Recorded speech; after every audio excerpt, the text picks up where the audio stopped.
Hi, I'd like to say thank you to TCC, the gallery, Jennifer Olson for doing this. We really appreciate you all. Thank you. And Johnny, who's recording this, thank you. My name is Lynette Charters, and I paint the Missing Women series, which has kind of segued into the Missing Women, Missing Mothers series. I've been making art as long as I can remember. At school, I was always found with a sketchbook.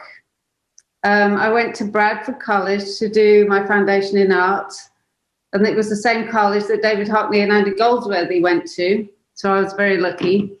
While I was there, Andy Goldsworthy gave a lecture about the work he was doing in Grisdale Sculpture Park, and he was looking for volunteers, and I was lucky enough to help out on two of his larger outdoor sculptures, one in Grisdale and one at Palmerston House in Dorset. I did my bachelor's degree at Cardiff College in South Wales and my master's degree in fine art at Chelsea College in London. I took a detour into the world of animation, which lasted way longer than I thought it would. I worked as an effects animator. I worked in London, Paris, Berlin, Hamburg, Cologne, and ended up in Los Angeles, working for companies such as Warner Brothers, DreamWorks, and Disney. So that was a huge distraction. And I thought I could use the money to begin with to pursue my fine art practice, but it turned out to be impractical. So eventually I managed to return to my fine art practice when I moved to Olympia in 2012. The Missing Women series was realized accidentally while I was working on two other concepts which kind of collided, and the sum of the both ideas was better than the two individual ones, so I pursued it.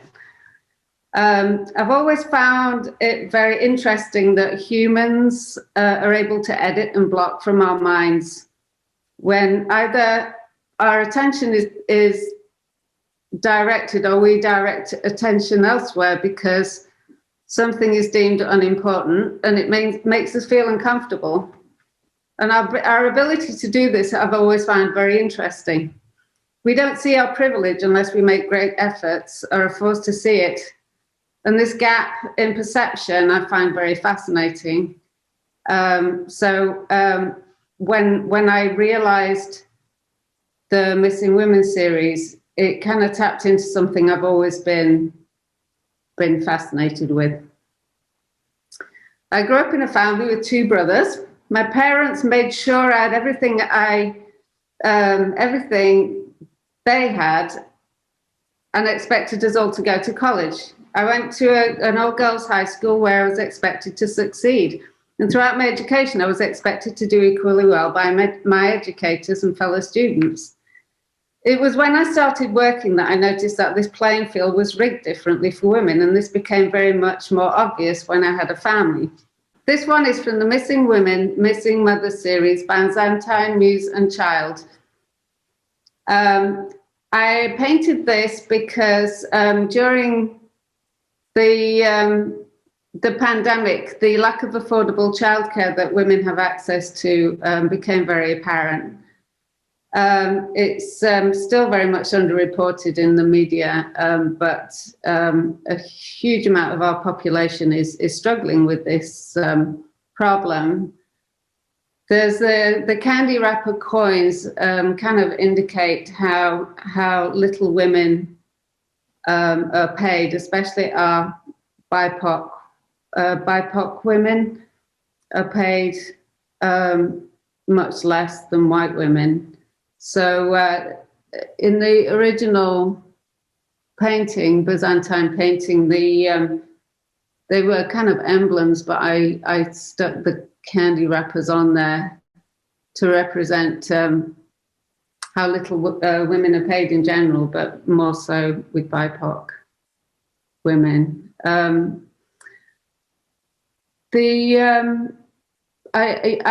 turned the Madonna and Child is women are revered for looking after children, and motherhood is revered, but we're really not kind of considered. We're kind of pretty much left on our own. to do the job of. It's a very important job of bringing up the next generation. And of course, men have to deal with this quite often, but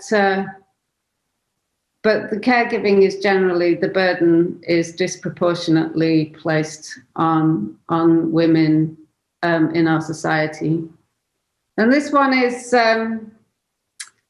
Master of the Magdalene Legends, Muse and Child. They don't actually know who painted this. It could be male or female, we don't know. But the person who painted it was famous and did lots of work, but we just don't know their name. This too is, she's surrounded with, they're not just candy wrappers, there are a lot of candy wrappers. There's also wine foils in there. There's little hearts stolen off Valentine's cards and ribbons. There's a credit card in there. And there's also some gum wrappers, and it has the same symbolic effect as the candy wrappers in the previous painting of being bought trinkets and being kind of appreciated once a year for a job that women do all year round, with very little recognition and very little help.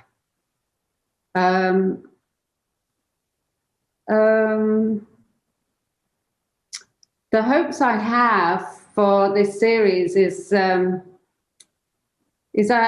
hoping to highlight this problem that women have in society. Apart from the individual paintings, I also do solo shows and installations with the help of my husband, John Sarambi, who's a SAG actor. He plays a deliberately obtuse but very droll, with no punches pulled, interactive improv live performance with audience participation. And it's quite funny when it happens.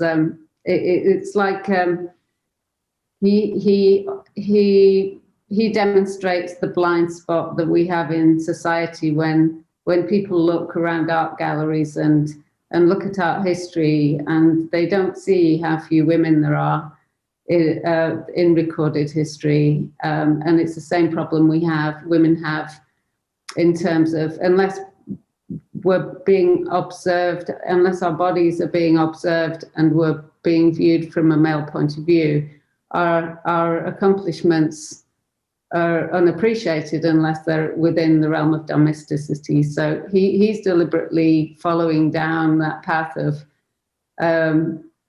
but because down that path of being kind of obtuse, but because the audience knows it, they kind of play along. It's kind of it's a fun event. So I'm hoping to be able to do that in the future. And that kind of wraps me up, really. Thank you for everything. We appreciate you guys, and I hope we'll be opening up soon to celebrate everyone's art. Thank you.